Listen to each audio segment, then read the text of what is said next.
આ કેવી નવી મુસીબત આવી ગઈ?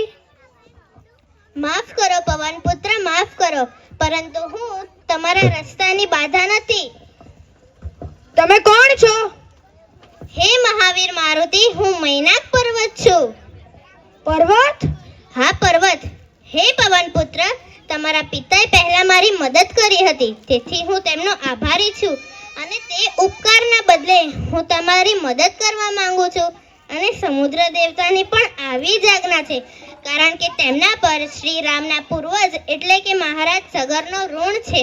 તેથી હે અંજને, તમે થોડીક વાર મારા શિખર પર વિશ્રામ પ્રદાન કરો, તેથી હું પ્રગટ થયો છું.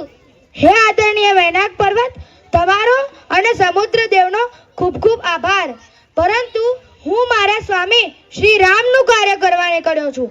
તેમાં વચ્ચે આરામ લેવો એ મારા માટે યોગ્ય નથી, તેથી હું તમારી આજ્ઞા સ્વીકારી શકતો નથી. મારો પ્રણામ સ્વીકાર કરો. नहीं विश्राम नींद नहीं भोग